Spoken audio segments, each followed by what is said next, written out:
Hi, Susan Gillis here, Boca Raton Historical Society. I'm outside the Schmidt Boca Raton History Museum, and we're actually doing a little experiment here. We are getting ready to do the conservation washing of a historic costume.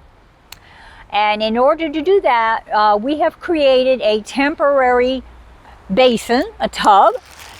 Basically, you can see it's just made of wood pieces. And they are hinged together in a basic box. And to create the basin itself, we just have some plastic visqueen or what have you that's clamped on.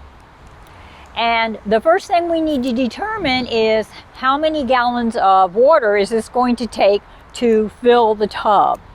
So when you do conservation washing, you do use distilled water.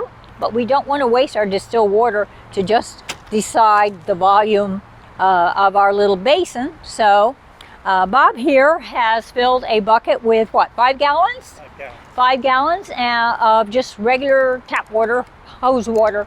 And we're going to see how much our little basin holds. Bob, if you would do the honors. First 5 gallons.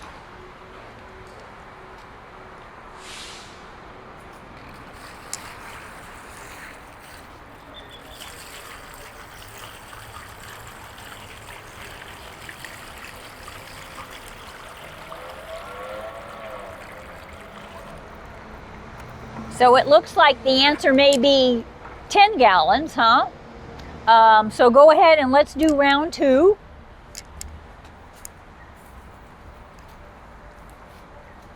So that's 5 gallons. I know it's hard to believe.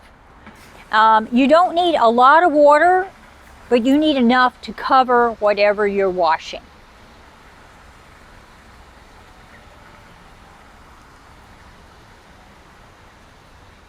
This is the exciting part.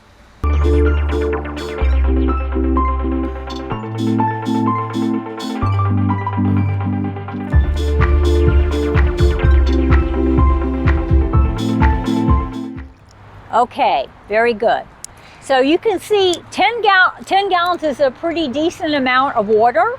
So that means we're going to need 10 gallons for the initial wash. And probably 10 more gallons for the rinsing, and possibly another 10 gallons. That's a lot of distilled water. Now, usually if you had a real conservation lab, you'd have a still where you actually distill your own distilled or deionized water. That's what you want. We don't want to use our own tap water, particularly in this part of the world. Our water is what you call hard. There's a lot of minerals and so on in it.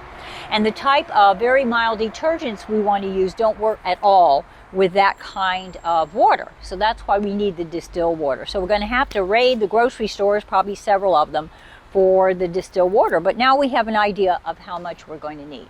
So that's step 1.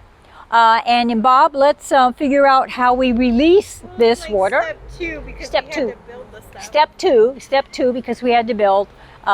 Let's go ahead and experiment with just tipping the water out, I guess. How should we do that? Let's see, it's 80 gallons, 80 pounds of water in there. It's a bunch of water. Yeah. So we have to figure out, everything is sloped this way from what I can see. Right. So, Okay. So we could just try lifting, huh? well, I want to get this over here first. Okay. Not loose. That's good. Okay. That's good. So that'll be the next stop. Whoop. Thank you for joining us.